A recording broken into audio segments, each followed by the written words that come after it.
درې قسمه خلق چې دی وای دا به د قیامت په ورځ د مشقو د عنبرو او د سرو زرو په غونډۍ باندې به ویناسي د دې ډیری به لګېدلي او دا درې قسمه خلق به پې ناسي رسول الله صلی الله علیه وسلم فرمایي هغه درې قسمه خلق په یو روایت کې راځي چې په جنت کې به په دغه ډیرو باندې ناسي د سرو زرو د مشقو د عنبرو په ډیرو بل روایت کې راځي چې د قیامت په ورځ په میدان حشر کې به داسې ناسي د مشقو او عنبرو په ډیرو باندې د مشقو او عنبرو ډیری به لګېدلي غونډۍ به یې په هغې باندې به د پاسه دغه درې قسمه خلق ناست دي په هغې کې اولنی چې هغه غلام چې د هغه نه خپل آقا چې دی دا خوشحالی څنګه چې پخوا زمانه کې غلامان وینځي وي په دې نن سبا زمانه کې نوکران دي نو د کم نوکر نه چې خپل آقا خپل مالک خوشحالی دغه نوکر به د قیامت په ورځ د مشق او عنبرو په غونډۍ باندې ناست او دویم هغه امام د امام کبران مراد بادشاہ وقت د امام صغران مراد زمونږ استاسو د علاقې چې کم امامان صاحبان دي د کم امام نه چې خپل مقتدیان د خپل کلی خلق او دغه رنګې د کم بادشاه نه چې خپل رعایا دا خوشحاله وه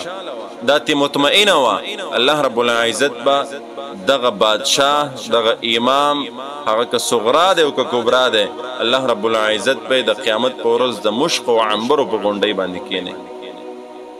او دریم هغه مؤذن چې 15 وخت اذان کوي او د په اذان باندې خلق منځونو ته راځي دغه مؤذن به هم د قیامت په ورځ د مشق او عنبرو په غونډۍ باندې ناست اذان د الله د رضا دپاره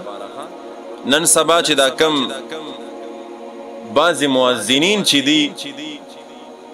الله دې معافیو کې د اذانونو یو قسم ته ټیکۍ اغستې وي د هغه په موجودګۍ کې به بل څوک اذان نشي کولی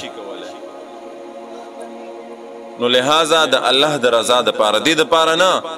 چې ته کلی علاقې ته داخل چیرې زه خو اذانونه کومه زه خو د دې مسجد مؤذن یم مؤذن صاحب اول د اذان الفاظ صحیح کا اول اذان ته ځان برابر کا ځان شریعت ته درست کا ما کتلی دی په دې بعضې کلو کې مؤذنین صاحبان به یې ښایسته به ګیره کینچي کوي ګیره به وړی خو د اذان ټیکه به یې اغستې اذان به بل څوک نشي کولی مؤذن صاحب اول ځان شرعی ته درست کا ګیره پرېږده ځان سنتو ته برابر کا د هغې نه پس اذان کوه د اذان الفاظ د یو عالم د یو قاري نه زده کا پس د هغې نه بیا اذانونه کوه بیا ستا حق دی ته اذان کوه هغه مؤذن خبره مې دې پورې کوله